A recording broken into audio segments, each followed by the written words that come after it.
5వ కీర్తన 6-7 వచనాలు ఒకసారి చదువుదాం. 75వ కీర్తన 6-7 వచనాలు ఒక మాట చదువు.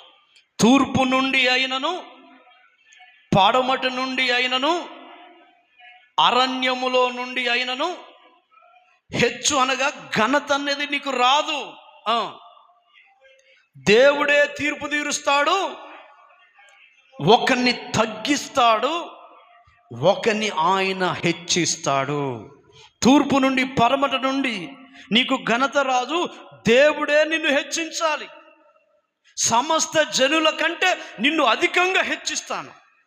ఎప్పుడయ్యా ఈ ఆశీర్వాదాలు, ఈ దీవెనలన్నీ మనం పొందుకుంటామంటే యెహోవా మాట శ్రద్ధగా వినాలి.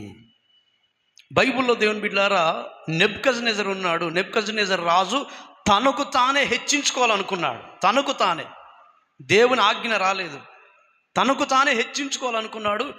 దేవుడు పశువులు తినే గడ్డి పెట్టాడు ఆయనకు.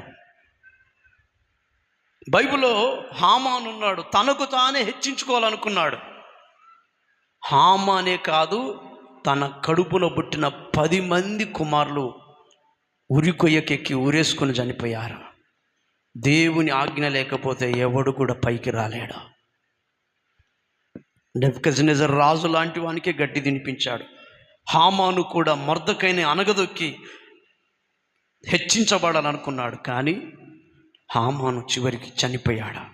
బైబిల్లో చూడండి, ఆయన హెచ్చించే వరకు అప్పగించుకున్న భక్తులు యోసేపు ఉన్నాడు. దేవుడు హెచ్చించే వరకు అప్పగించుకున్నాడండి యోసేపు. బైబిల్లో మొర్దెకై కూడా దేవుడు హెచ్చించే వరకు అప్పగించుకున్నాడు. బైబిల్లో హాగరు కూడా దేవుడు హెచ్చించే వరకు హాగరు అప్పగించుకుంది. నీ యజమానురాలైన శారా దగ్గరికి వెళ్ళి అణిగి మణిగి ఉండు అంటే అక్కడే నోరు మూసుకొని పడి ఉంది హాగరు. ఆ తర్వాత దానియేలును కూడా దేవుడు హెచ్చించాడు. ఇవన్నీ కూడా దేవుని మాట వింటే మనకు కలిగే దీవెనలు. అప్పుడు యెహోవా ఆజ్ఞాపిస్తాడు, నీ పరిస్థితులకు ఆజ్ఞాపిస్తాడు, నీకు ఉద్యోగం కలుగునట్లుగా ఆజ్ఞాపిస్తాడు, నీ అప్పులు తీరినట్లుగా ఆజ్ఞాపిస్తాడు, నీ రోగం బాగుపడినట్లుగా ఆజ్ఞాపిస్తాడు, నీ కుటుంబ శాపం తొలగిపోనట్లుగా ఆజ్ఞాపిస్తాడు. ఇవన్నీ యెహోవా మాట వింటే ఆజ్ఞాపించి నిన్ను దీవిస్తాడు. అయితే వినకపోతే కూడా జరిగే నష్టం కూడా ఈరోజు మనం తెలుసుకోవాలి. అదే ద్వితీయోపదేశ కాండం 28వ అధ్యాయం 15వ వచనం చూడండి. నేను నీకు ఆజ్ఞాపించు, నేను నీకు ఆజ్ఞాపించు ఆయన సమస్తమైన ఆజ్ఞలను కట్టడలను, ఆయన సమస్త